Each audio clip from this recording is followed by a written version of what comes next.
Chapter 1, Physical Landscape. Current Issues Update. Emergency Alert Systems. Tsunamis and Lahars. If the tsunami alert system had been operating in South Asia on December 26, 2004, numerous lives would have been saved.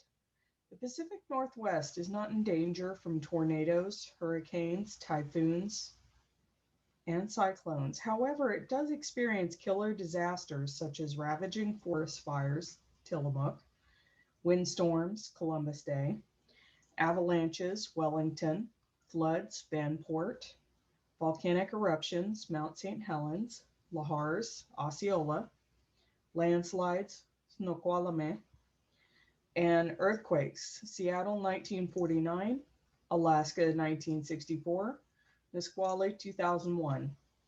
If a tsunami or lahar occurred today, both Western Washington and Western Oregon have established an effective tsunami emergency alert system with well-marked evacuation routes. Some communities, such as Tenino in Pierce County, have effective lahar alarm sirens and routes for evacuation. Major metropolitan centers, Seattle and Portland, are focusing their emergency planning for catastrophic earthquakes and terrorist attacks.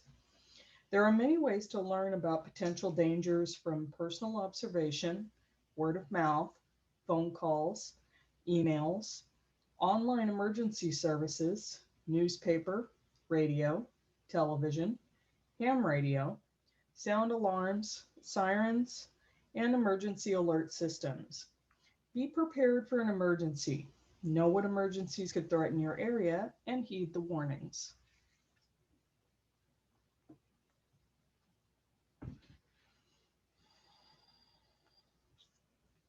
Physical Landscape, Chapter 1, Keys to Understanding. Cascade Mountains. 600-mile north-south volcanic mountain range dividing the wet forested land from the dry grassland areas in Washington and Oregon. Channeled scablands. Multiple massive glacial floods eroded the panhandle of northern Idaho and a vast area of eastern Washington. Lake Missoula flood. Columbia Plateau, second largest basalt plateau in the world. 55 lava flows covered areas between the Rockies and the Cascades. Glaciation, a slow natural eroding process caused by either alpine or huge continental glaciers, subject to major climatic changes. Lobe, a southern protrusion of the major continental ice sheet that extended into northern areas of the Pacific Northwest. Three lobes: Puget, Okanogan, Polson.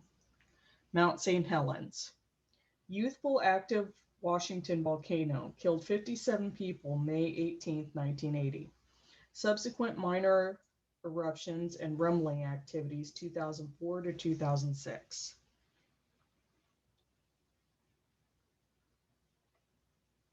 Bellows Hills, unique sand dune-like physical feature in southeastern Washington, result of wind-deposited glacial till, very fertile soil.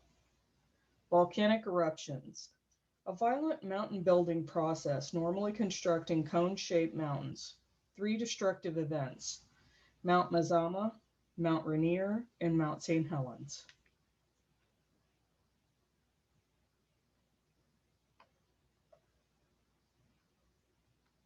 Overview. The physical landscape of the Pacific Northwest was the result of a long geologic history lasting millions of years. Once the region was covered by the Pacific Ocean. Today we see the physical results of tectonic plate movements, mountain building processes, erosion, and the dramatic effects of moving water and ice. Mother Nature has provided the region with uncommon physical diversity and scenic beauty. The Blue, Cascade, Coastal, Klamath, Olympic, Rocky, Siskiyou mountain ranges represent the visual reminder of tectonic plate, mountain building, erosion, and volcanic activity. The Cascade Mountains and the Columbia Plateau were basically formed by frequent volcanic activity. Multiple lava flows and volcanic eruptions were instrumental in the construction of the aforementioned. The Puget Sound Trough, San Juan Islands, Lake Chelan, Grand Coulee, Dry Falls, Palouse Hills, and the channeled scablands were major physical features created by glaciation.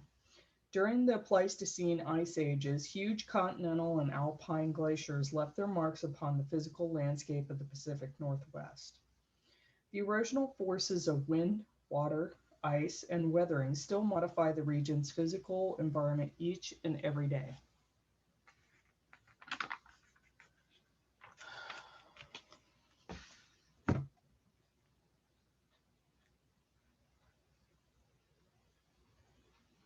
The Pacific Northwest today. The geopolitical region of the Pacific Northwest is one of the most beautiful areas in the United States. It consists of only 3 states, Idaho, Oregon, and Washington. Today, nearly 12 million people call the Pacific Northwest home. The region is physically diverse. The Pacific Northwest has a 5,000-mile tidal coastline along the eastern edge of the Pacific Ocean, numerous hills and mountain ranges, a large basalt plateau, hundreds of freshwater bodies, several peninsulas, many islands, and small parcels of level land. Over millions of years, natural forces created and formed many unique physical features and impressive landforms within the Pacific Northwest. These magnificent physical barriers include the vast Pacific Ocean, the rugged Olympic Mountains and the lower coastal ranges in the west, the Cascade Mountains, and the Columbia Plateau in the central section, and the complex Rocky Mountains to the north and east. The 600-mile north-south oriented Cascade Range splits the entire Pacific Northwest region into 2 contrasting natural environmental realms. Moist, dense evergreen forests on the westward side, dry sagebrush steppe grassland on the east. Geologic processes. The Pacific Northwest physical landforms and features are ever changing from the combined forces of plate tectonic, volcanic, glacial, and erosional activities. Over the past several million years, massive tectonic plates collided. The Pacific Ocean's eastern coastline moved more than 300 miles westward. Volcanoes violently erupted, and numerous alpine glaciers and a few massive continental ice sheets eroded the region. Today, residents and visitors alike easily observe the varied impact of these geological processes upon the diverse landscapes of the Pacific Northwest. Inside Earth.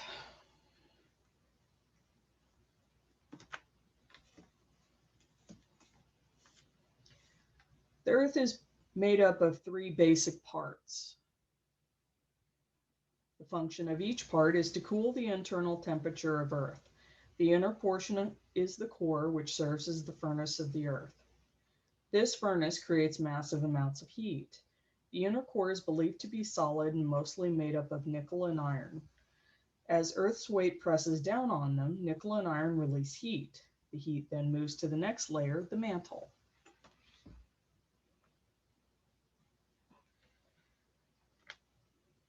The mantle is a layer of molten magma or lava between the core and the crust. Magma near the core is superheated and rises in order to cool. See graphic 1.2. The movement of heated liquid or gas is called convection. Convection is a natural process of circulation. This process helps to cool the higher internal temperature. Convection also works in the reverse. Cooler magma near the crust will fall back towards the core. At the same time, the heated material continues to rise. This process of circulation continues until the internal heat is gone.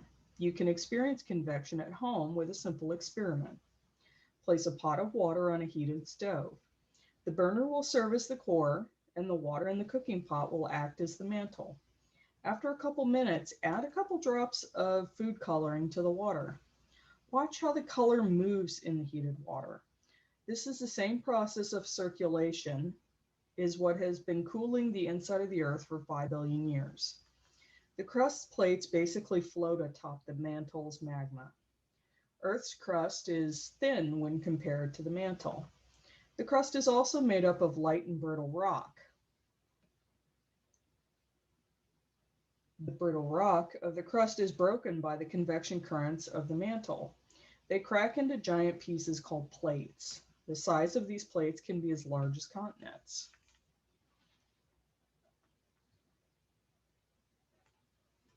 The currents of the magma continue to move the plates around the surface of the Earth. As these giant plates move, they grind, scrape, and fold against each other. These forces have helped create the landscape of not only the Pacific Northwest, but the entire world. Many of our landforms were created by a smaller plate of the Pacific Plate. This section is called the Juan de Fuca Plate. The subduction of the Juan de Fuca Plate, see graphic 1.3, uplifted the Cascade Mountains and caused the Pacific Ocean to slowly retreat westward. It added offshore islands to the western edge of the continent. It also fractured the crust between the Rocky and Cascade mountain ranges. These fractures allowed lava to form the Columbia Plateau.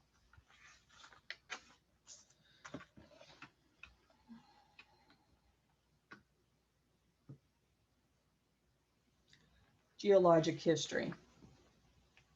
Modern-day geologists and scientists estimate that the planet Earth is at least 5 billion years old. However, most physical features located within the Pacific Northwest are considerably younger than those physical features in the eastern United States and the rest of the world.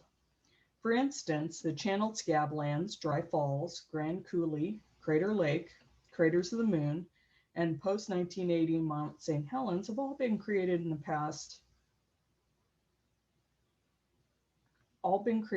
only the past 18,000 years.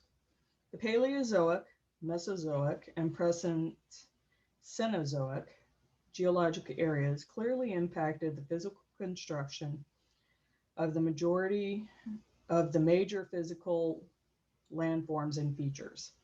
Let us examine the physical development of the Pacific Northwest by reviewing the major geological events in the past several million years.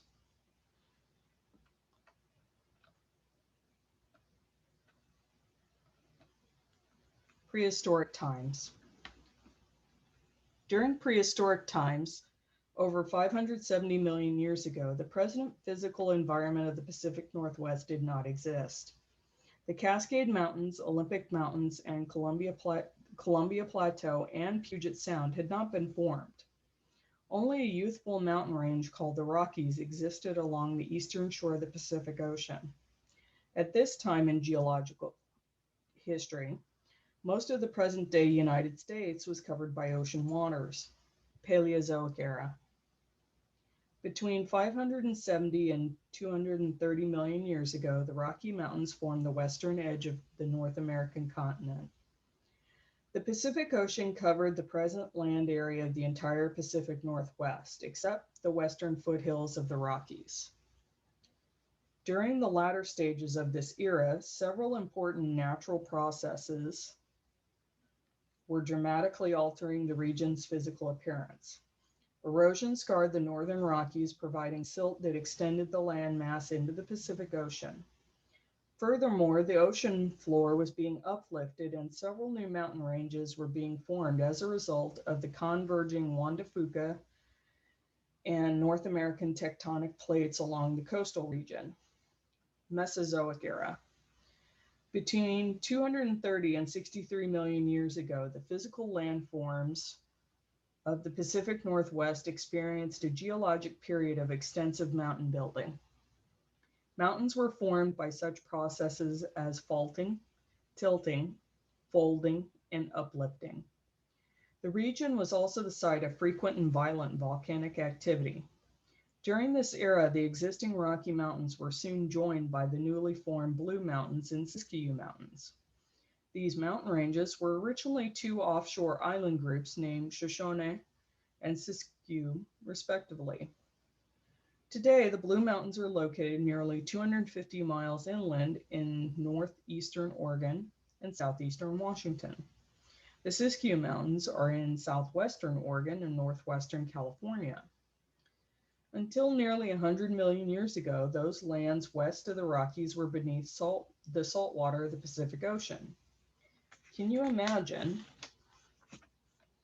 going to an ocean beach in Spokane or Lewiston today?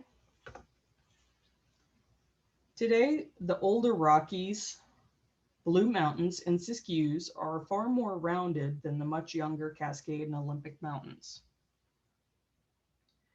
As this era closed, coastal mountain ranges began to form along Washington and Oregon coastlines. These emerging highlands eventually formed the Coastal Range, the Willapa Hills, the Olympic Mountains, and the Cascade Range. Normally, mountain building processes take millions of years to accomplish. The major Pacific Northwest mountains were constructed in the following order: the Rocky Mountains, the Blue Mountains, Siskiyou Mountains, Cascade Range, Coastal Range, Willapa Hills, and Olympic Mountains. The rugged Olympics are the youngest of all the Pacific Northwest major mountain ranges. The Dinosaur Era. During the latter stages of the Mesozoic era, the Pacific Northwest climate was much warmer than today's moderate climate. It was very similar to the subtropical or tropical climates existing today in either Florida or Hawaii. As a result of this warmer climate, the region's natural vegetation consisted of many different types of tropical plants, giant ferns, and evergreen broadleaf trees. These tropical plants grew rapidly and flourished in the swampy, forested areas of the region. As a result of the warmer climate and lush tropical vegetation, the region's wildlife was quite different than it is today. During this era, the western United States was inhabited by many species of now extinct prehistoric animals. Some of these animals are collectively known as dinosaurs. These huge creatures foraged and dominated the western North America continent for nearly 125 million years. The dinosaur era abruptly ended when the Earth's climate suddenly cooled. Today, there are many theories concerning the dinosaurs' sudden extinction. These theories focus upon the possibility of a series of violent volcanic eruptions, a large meteor shower, or the Earth being struck by a huge meteor. In any case, volcanic ash or meteor dust blocked the sun's rays, causing the climate to quickly cool. As a much cooler climate caused the natural vegetation to change from tropical plants to conifer forests.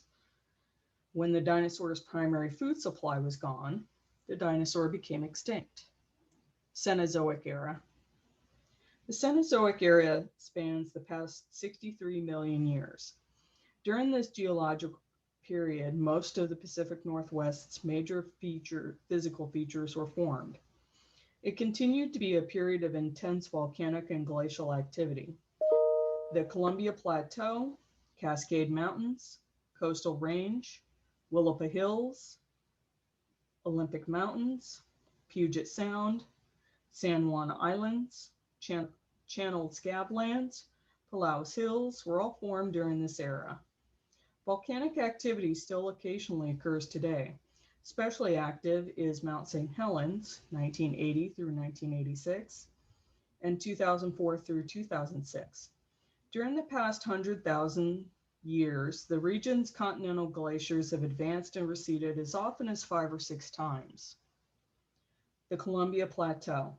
The Pacific Northwest's largest and most extensive physical landform is the Columbia Plateau. The Columbia Plateau was constructed slowly over millions of years. Its formation was a result of the combined effects of water and ice erosion, siltation, lava flows, and volcanic eruptions. The Columbia Plateau is bordered by the Rocky Mountains to the east and the Cascades to the west. Many small streams and large rivers carried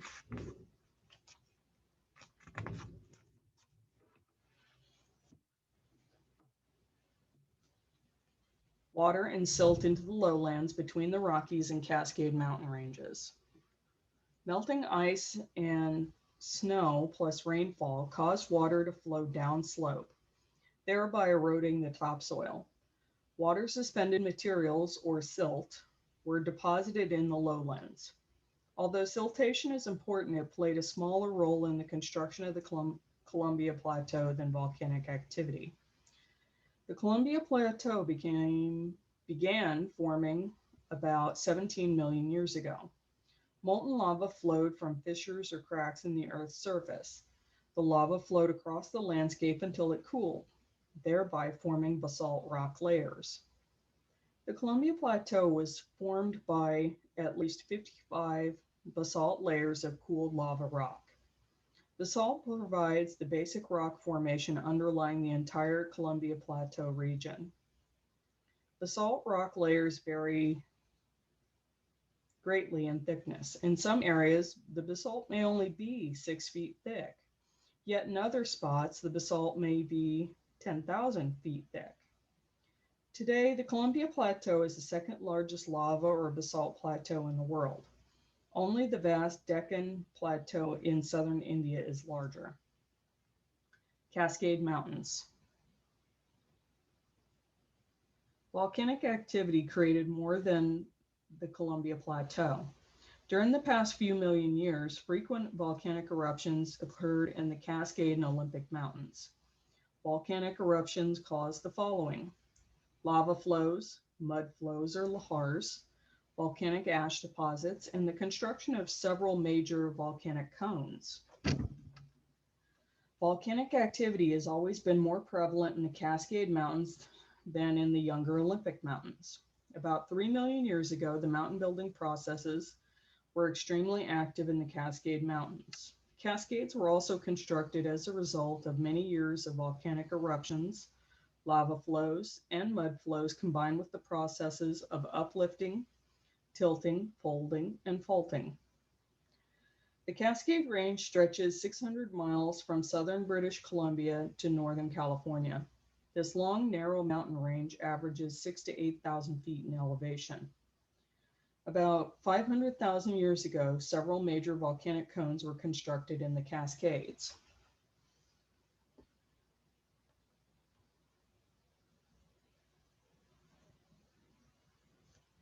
These volcanoes clearly dominate the region's landscape.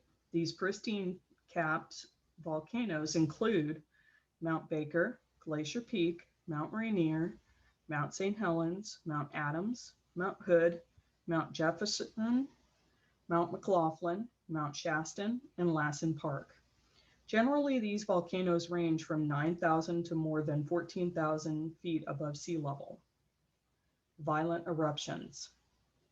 Usually, volcanic activity aids in the construction of great volcanic peaks.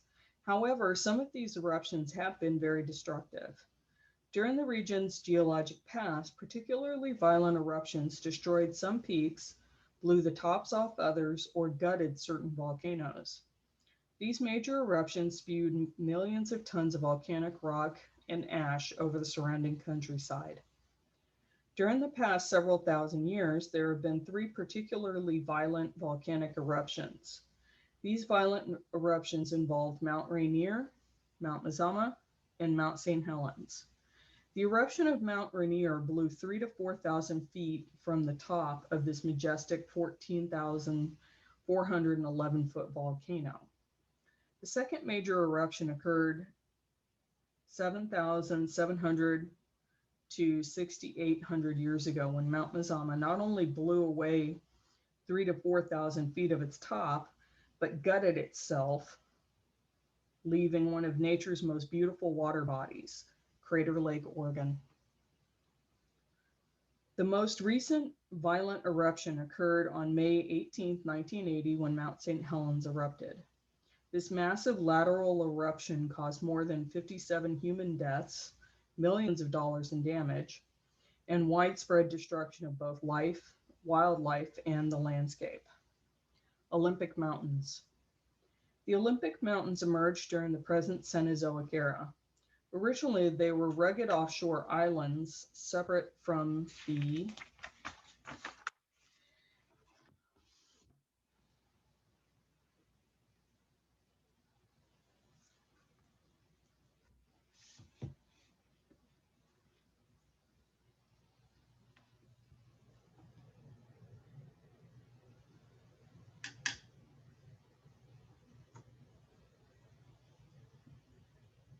North American landmass. Before long, the Olympics were physically connected to the mainland by the combined forces of tectonic plate subduction, uplifting processes, siltation, and mountain building processes. Today, the towering, jagged Olympics are majestic in their physical dominance over the surrounding coastal lowlands and the Puget Sound area of Washington. The Ring of Fire. The Pacific Northwest and its neighboring California are located in a worldwide zone of frequent volcanic and earthquake activity called the Ring of Fire. The Ring of Fire surrounds the vast Pacific Ocean. This region contains more than 421 known volcanoes. Some of these active volcanoes are erupting, and earthquakes are frequent and severe. Today, news about deadly and destructive volcanic eruptions and major earthquakes in Indonesia, the Philippines, Japan, the Kamchatka Peninsula of Siberia, the Aleutian Islands, Alaska, Mexico, Central America, and the Andes of South America are common. To Americans, these destructive geological events often seem far away, unimportant, and not directly affecting our lives. News about an eruption or earthquake generally causes the average American little concern or interest. The Pacific Northwest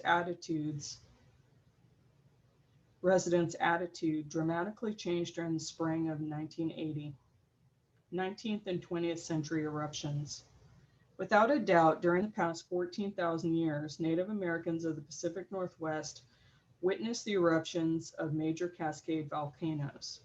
They also frequently experienced the awesome effects of the region's major earthquakes. Their personal observations and experiences were passed along from generation to generation through songs and folklore. Early explorers and settlers also reported volcanic activity in the Cascades. According to these adventurers, Mount Hood, 1801, Mount St. Helens, 1843, Mount Shasta, 1855, Mount Baker,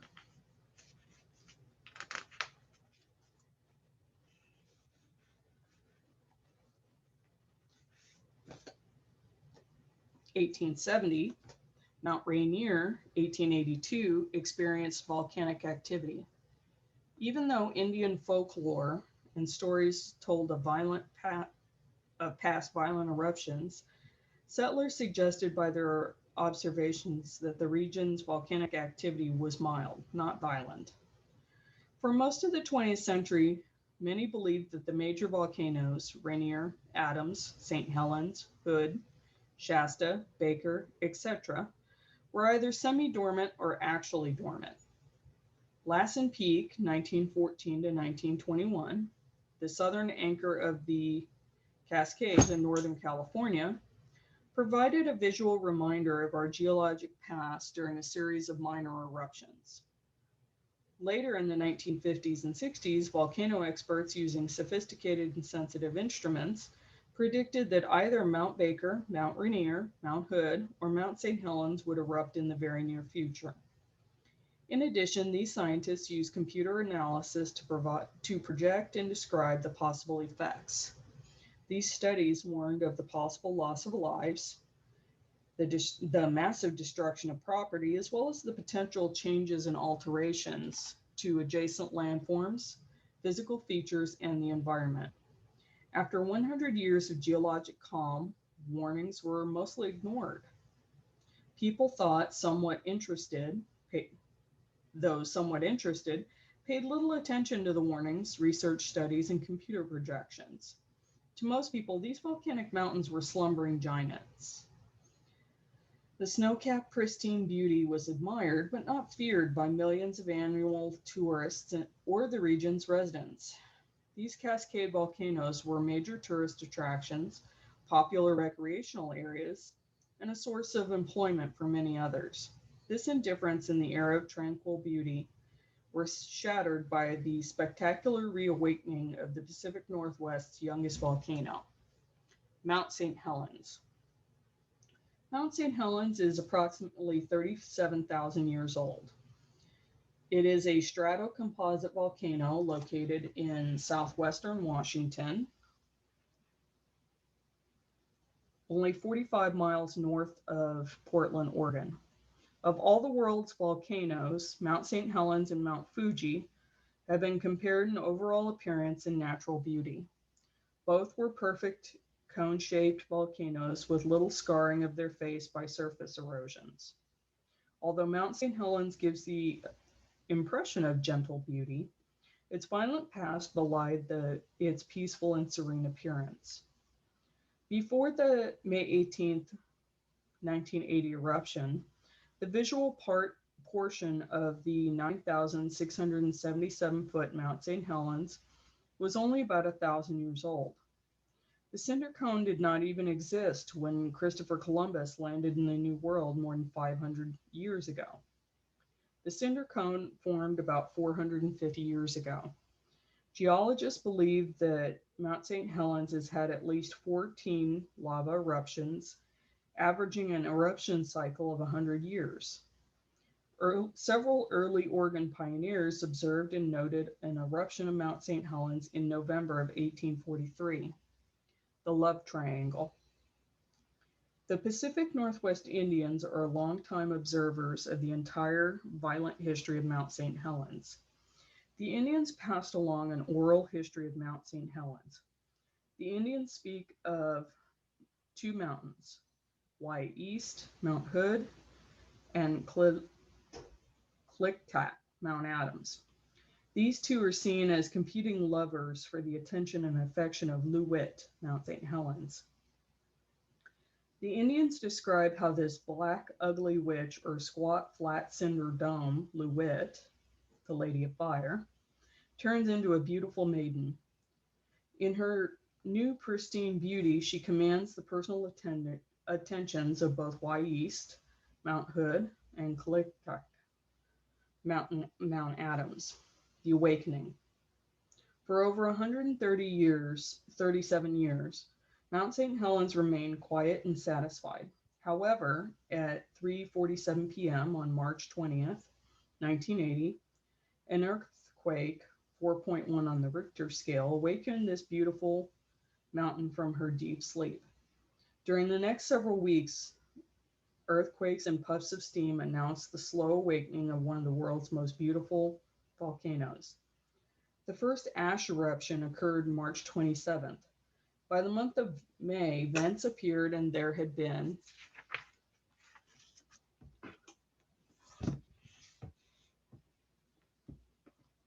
a consolidation of the two large craters near the top of Mount St. Helens. Geologic history unfolded before the residents of the Pacific Northwest. In the spring of 1980, volcano experts from around the world rushed to observe Mount St. Helens. The region's inhabitants welcomed the national and international media and scientific attention. Mount St. Helens became the media event of 1980. No one foresaw the impending disaster, even with the increased earthquake activity, the minor ash plumes, and the small eruptions that occurred almost daily. The bulge. Geologically, the most serious situation was an ever-growing bulge along the north face of the mountain. This bulge was growing and swelling. Its growth rate was 4 to 5 feet per day. However, no lava appeared with any eruption. Soon the crater was nearly 1 mile wide and 1,300 feet deep. Geologists, scientists, and volcanologists analyzed the data and interpreted observation notes for a clue to the magnitude and timing of the anticipated violent lava eruption. Washington Governor Dixie Lee Ray created the red zone. This 10-mile zone around Mount St. Helens was declared an emergency area. This zone was created to protect local residents and workers. It also created a safety zone for all the curious observers of the mountain. The establishment and enforcement of the red zone ultimately saved numerous human lives. The eruption. Two strong earthquakes at 7:31 a.m. on Sunday, May 18, 1980, triggered a massive landslide along the mountain's bulging north face, as well as a very powerful lateral eruption. The long anticipated lava eruption, or the vertical eruption, never occurred. The lateral eruption's power was far more violent and devastating than any expert predicted. This cataclysmic eruption blew 1,300 feet of Mount St. Helens top away. The 9,677-foot cone-shaped volcano became a hollow horseshoe-shaped mountain, 8,365 feet high. Superheated gases escaped at 80 miles per hour, and a pyroclastic flow ripped down the north slope at 200 miles per hour. East of Mount St. Helens, it actually snowed volcanic ash while darkness occurred at midday. In addition, 1.5 cubic miles or 1 ton of volcanic debris for each of the 5 billion humans on Earth was blown skyward. Mount St. Helens ash plume exploded 15 miles or some 80,000 feet into the stratosphere. Blown by prevailing southwesterly winds, the ash traveled towards the northeast. Mount St. Helens ash quickly traveled around the world. The devastation. Death and destruction were everywhere along the path of the eruption and the ash plume. Nothing was spared. Fish, waterfowl, birds, and wildlife were suffocated, crushed, or cremated. 156 square miles of forests were blown down like matchsticks. 1 billion board feet of prime timber, equivalent to enough wood to build 84,000 new homes, was leveled and destroyed. The eruption also melted 140,000 acre-feet of snow and ice along the slopes of Mount St. Helens in a few hours. The Turtle River rose 60 feet above its normal flood stage. The Turtle Mud Flow, Lahar, destroyed nearly 300 homes and 9 bridges in this sparsely populated area of southwestern Washington. Volcanic debris poured down the Toutle River, into the Cowlitz River, eventually clogging the mighty Columbia. The Columbia's 600-foot wide and 40-foot deep shipping channel was choked to only a depth of 18 feet after receiving 21 million cubic yards of eruption debris. With an estimated force of 500 atomic bombs, the lateral eruption sent tremendous volumes of volcanic ash northeastward toward the rich farmlands of Yakima Valley in eastern Washington, northern Idaho, and western Montana. Communities such as Yakima, Moses Lake, Ritzville received 3 to 6 inches of Mount St. Helens ash. Ash covered everything. This ominous gray, choking ash clogged engines, covered lawns and crops, and piled on top of buildings. Humans were not spared by the eruption of Mount St. Helens. 57 people were immediately killed or were missing and presumed dead. Governor Ray's red zone restrictions in the mountains' early warnings drastically reduced the loss of life. Mount St. Helens' isolated location in the direction of the mountain's eruption northward towards sparsely populated areas also helped limit the loss of human life. Few areas north and east of Mount St. Helens were unaffected by the May 18, 1980 eruption. The postscript. Mount St. Helens continued to erupt on May 25th, June 12th, June 13th, and July 22nd, 1980. However, these were only minor eruptions. During the next decade, Mount St. Helens periodically coughed and sputtered.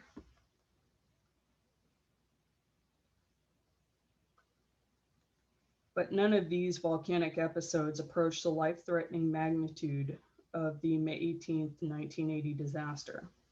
For now, Lou Witt has fallen back to sleep after destroying her own serene beauty. Since the reawakening of Mount St. Helens, a great deal has been learned about volcanic activity. Volcanologists and scientists are more knowledgeable about the behavioral characteristics of Cascade volcanoes. New sensitive monitoring devices and computer technology have dramatically improved prediction capabilities. People are now more aware and better informed about the Pacific Northwest's evolving geologic history. Today, Mount St. Helens is a hollowed horseshoe crater, approximately 1,300 feet lower than its original 9,677-foot elevation. The forests are recovering, rivers were dredged and cleared of debris. The wind deposited ash revitalized the soils of eastern Washington, and the mountain is a federally preserved tourist attraction. The Johnston River Observatory, dedicated on the 17th anniversary of the eruption, May 18, 1997, provides visitors with an excellent view of the crater. David A. Johnson, a USGS volcanologist, was one of the 57 people who lost their lives on that fateful day. The slumbering giants occasionally remind the inhabitants of their active past. Changing climate. For 125 million years, the climate in the Pacific Northwest was much warmer than its present climate. During the dinosaur era, the climate was very moist and hot throughout the year. As a result of this subtropical climate, the land was covered by swamps, tropical plants, and broadleaf evergreen trees. Dinosaurs and other prehistoric animals lived in the subtropic environment for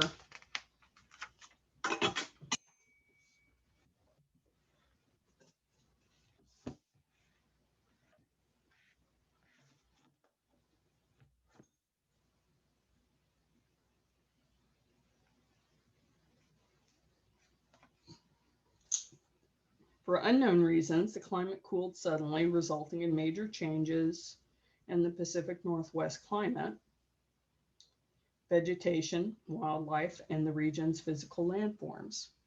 The Pleistocene epoch, the Ice Age.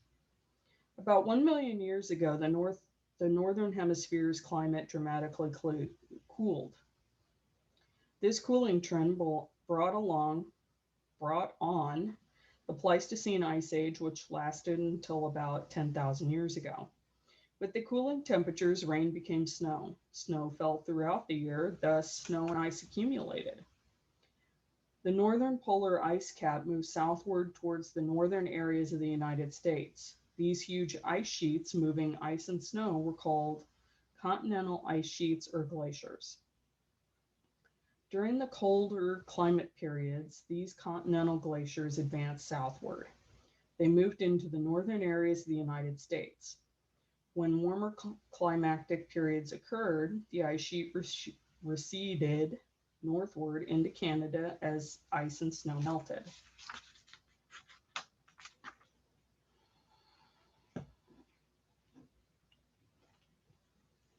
Glaciation. Glaciation has had a profound impact upon the Pacific Northwest's physical landscape. During this ice age, 5 or 6 major continental glaciers reached the United States. These huge ice sheets or continental glaciers pushed south from Canada into the northern United States. With each ice age, the continental glaciers advanced and then receded. As they came and went, they shaped the land by the combined forces of weathering, ice, water, and wind erosion. Many of the Pacific Northwest's major unique features were formed by advancing and receding continental glaciers: the San Juan Islands, Puget Sound Trough, Lake Chelan, Columbia River, Grand Coulee, Channel Scablands, Palos Hills, Lake Pend Oreille, and Dry Falls. At the height of the Ice Age, the glacial ice covered the Puget Sound region as far south as present-day city of Olympia. East of the Cascade Mountains, the ice sheets extended beyond the Okanogan Highlands to the Columbia River. They also pushed into the northern panhandle region of Idaho and northwestern Montana. Continental glaciation produced some spectacular physical features in the Pacific Northwest, such as the San Juan Islands, Grand and Moses Coulees, Dry Falls, the Channel Scablands, and the Palos Hills. Other features were also formed by glaciation, such as glacial valleys, numerous streams and rivers, gravel beds, glacial lakes, and moraines, deposited glacial rocks and gravel. Throughout the northern regions of the Pacific Northwest, Puget Lobe. About 15,000 years ago, a portion of the continental glacier, the Puget Lobe, pushed south from western British Columbia into the Puget Sound. This continental glacier, more than a mile thick, covered and scarred the Puget Sound lowlands between the Cascades on the east and the Olympics and Vancouver Island on the west. The enormous weight, sheer mass, and southward movement of the lobe caused severe glacial erosion. Glacial gravel and debris remained as the ice sheet melted, leaving the land gouged and scarred. Approximately 13,500 years ago, the Puget Lobe and the continental ice sheet receded north as the climate warmed. Melting snow and ice caused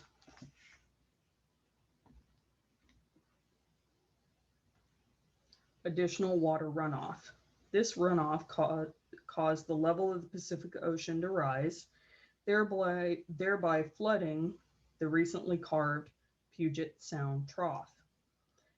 The ocean water flooding resulted in an irregular coastline and the formation of numerous islands: Vashon, Bainbridge, San Juans, and peninsulas, Kitsap and Olympic.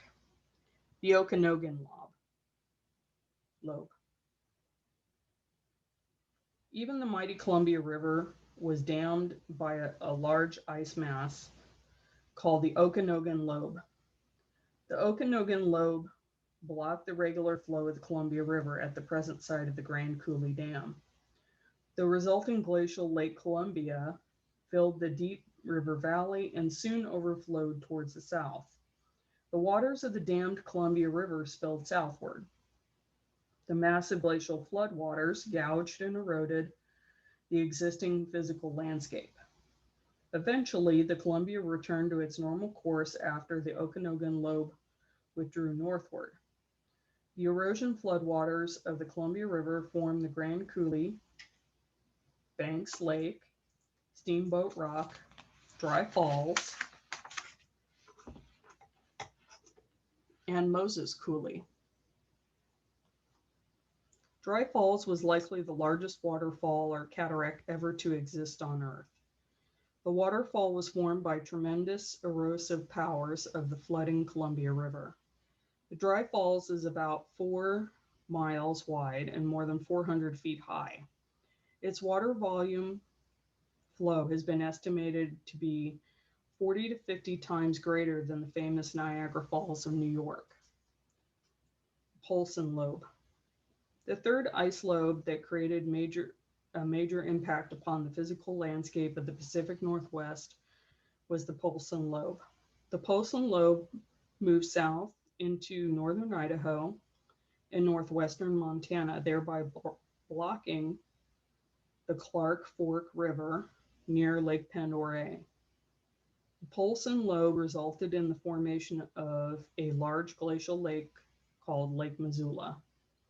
Lake Missoula is nearly half the size of Lake Michigan, was 2,990 square miles in area, 2,000 feet deep, and contained 530 cubic miles of water. About 18,000 years ago, the glacial waters from Lake Missoula burst past the receding Polson Lobe. Water rushed westward toward the Columbia River and southward across the Columbia Plateau. For nearly 2 to 14 days, present-day eastern Washington was ravaged by the Great Lake Missoula flood. The severely scarred and eroded landscape became the channeled scablands. The Lake Missoula flood released 9 cubic miles of water per hour for 3 days. This vast amount of water produced a volume flow of over 400 million cubic feet per second, or about 1,900 times greater than the present flow of the Columbia River at flood stage. Glacial flooding is not a rarity, according to Brian Atwater, a U.S. Geological Survey geologist. According to Atwater, at least 71 floods occurred within a 35 to 55 year cycle between major floods. These glacial floods resulted in layers of silt being deposited that can be identified. Professor J. Harlan Bretz from the University of Chicago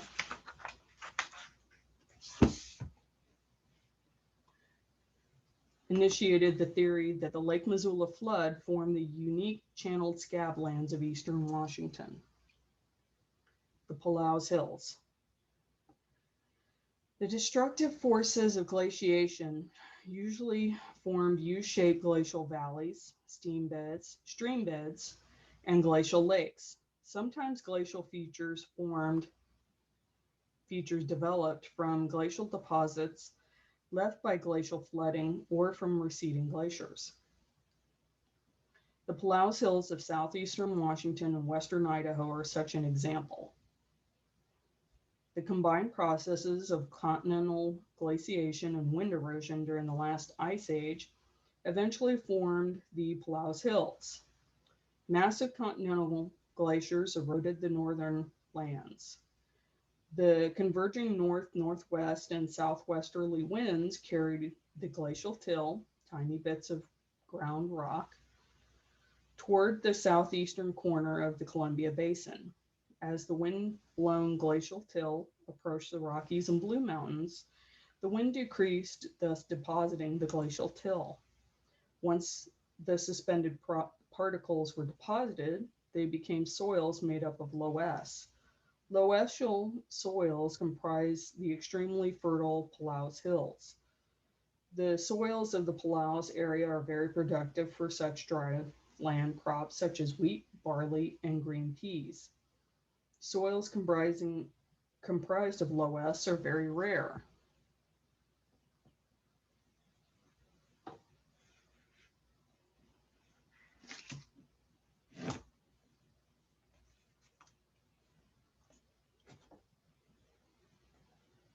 Other major loess deposits are found in northern Missouri and southwestern Iowa, the eastern bank of the Mississippi River, northern Germany, and the Hunan province of northwestern China. Today, the Palouse Hills are nearly uniform in appearance. They appear to have the same barken or dune shape.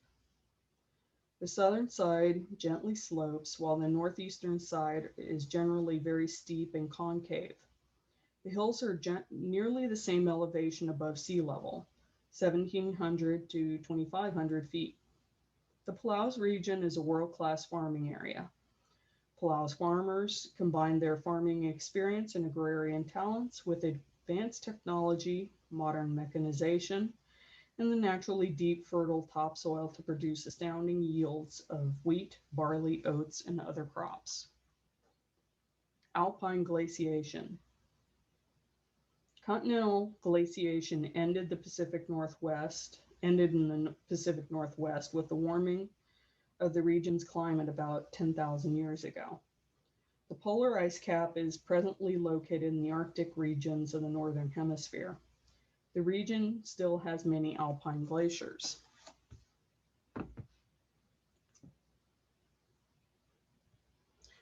Alpine glaciers are found in the higher mountains of the Pacific Northwest. Alpine glaciers are minor erosional forces carving the steep slopes of the highest mountains. Presently, the state of Oregon has 8 major alpine glaciers. Washington has 86 major alpine glaciers covering about 135 square miles of land. Mount Rainier has 26 major glaciers, more than any mountain in the region. The best known glaciers are the Emmons and the Nisqually. The glaciers actually increased in size during the 1950s and 1960s when the winters were longer, colder, and had more snow. The milder and drier winters in the next 4 decades caused the glaciers to recede and decrease in size at a much faster rate in the early 21st century. Glacial lakes. The erosive force of continental and alpine glaciers formed many deep cold water lakes throughout the northern and mountainous portions of the Pacific Northwest.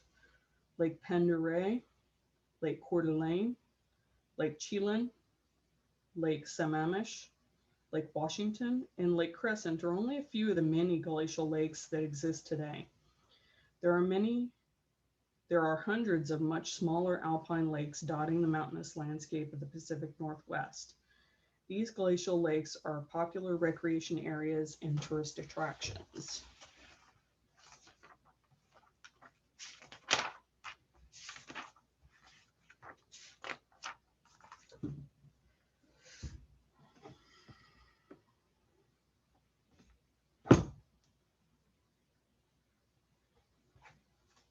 Local relief. What makes a mountain and not a hill?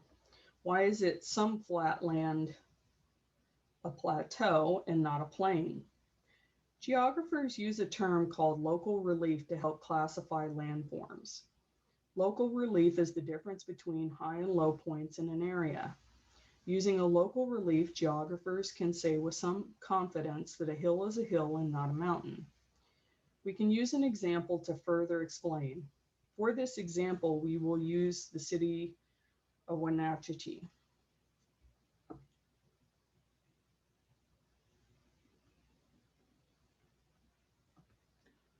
Wenatchee has an elevation of approximately 727 feet.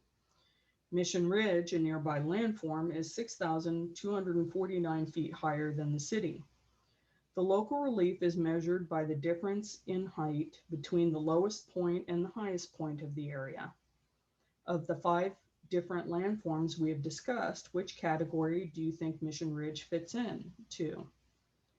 To help identify the type of landform, you must first know the rules. The rules state that the plains have a local relief of less than 500 feet. Hills have a local relief of between 500 and 2,000 feet, while mountains have a local relief of more than 2,000 feet. Refer to the landform graphic below to help you identify each type of landform.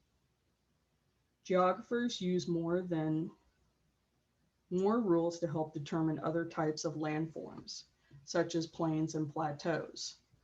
Enough about rules. Have you figured out what type of landform Mission Ridge is yet? Yes, it is a mountain. Another point about local relief, you can use it to figure out the elevation of a landform. What then is the elevation of Mission Ridge? The elevation of Mission Ridge is determined by adding the base elevation of Wenatchee to Mission Ridge's local relief. Mission Ridge has an elevation of 6,876 feet. Try not to get confused between elevation and local relief.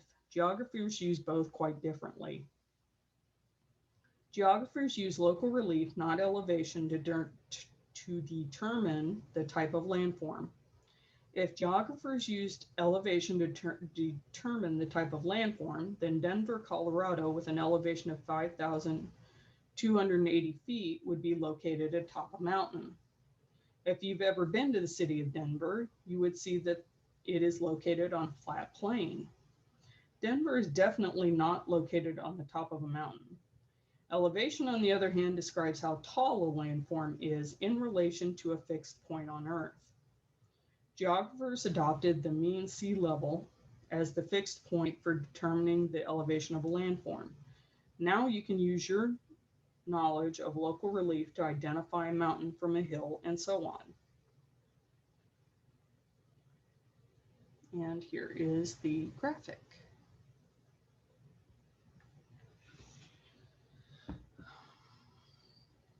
The Cascade Mountains. The Cascade Mountains extend approximately 600 miles from the Canadian border through western Washington and Oregon into Northern California. The Cascades are a long, narrow mountain range, only 40 to 80 miles wide. The Cascades are younger geologically than the Rocky Mountains. They contain many high volcanic peaks which tend to dominate the lower mountains and foothills on their flanks. Volcanic activity poured molten lava, mud flows, and volcanic ash over a large area of North America. The Cascade Mountains average 6,000 to 8,000 feet above sea level, while several major volcanoes exceed 10,000 feet. The highest peak in the Cascades is Mount Rainier at 14,411 feet. This north-south mountain barrier has a major impact upon climate patterns.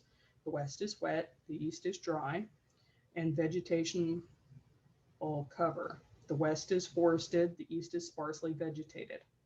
The moisture-laden winds off the Pacific Ocean move up the western Cascade slopes, dropping heavy amounts of precipitation. The heavy snowpack of the Cascade Mountains melts each spring and summer, sending torrents of water into the Pacific Northwest rivers and ultimately into the Pacific. The water has been harnessed for hydroelectric power and to irrigate farmland.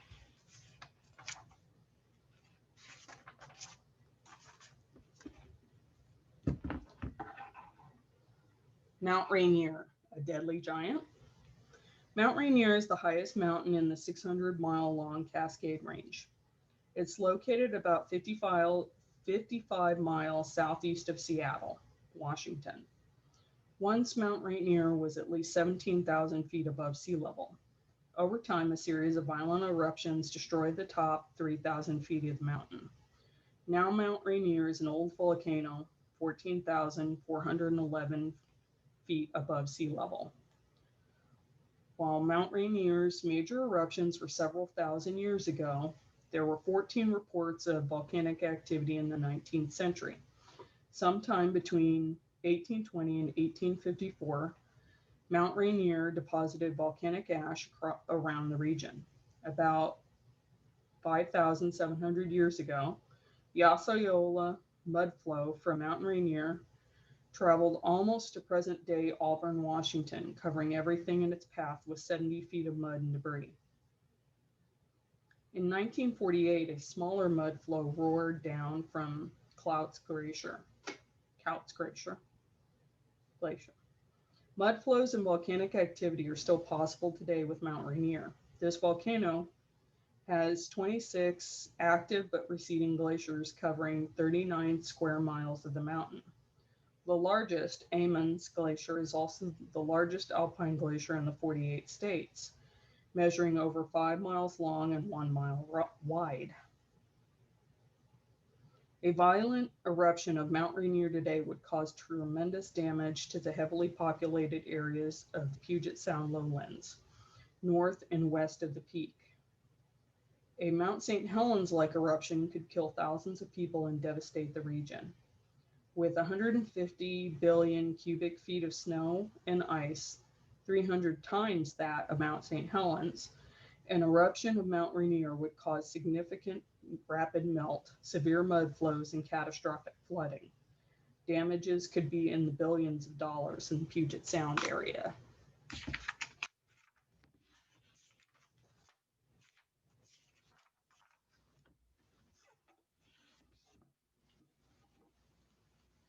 Craters of the Moon.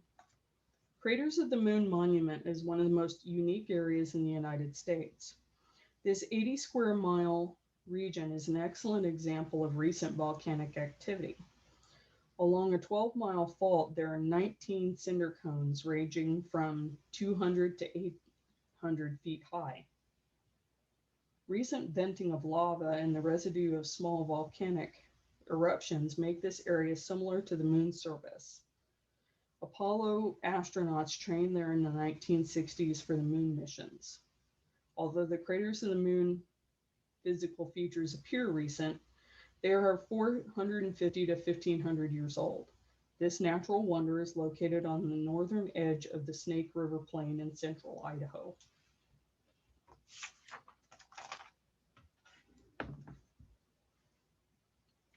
The San Juan Islands. The San Juan Islands, located in the northwestern corner of Washington, lie between the Rosario and Haro Straits.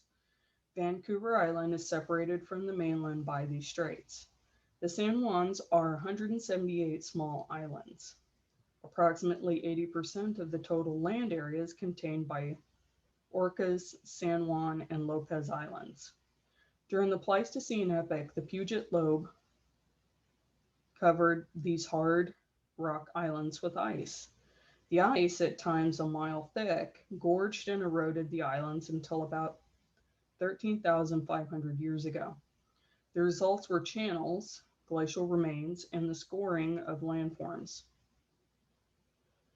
A highly eroded, irregular, and picturesque coastline was created. Their natural beauty and mild summer make the San Juans a favorite with natives and tourists.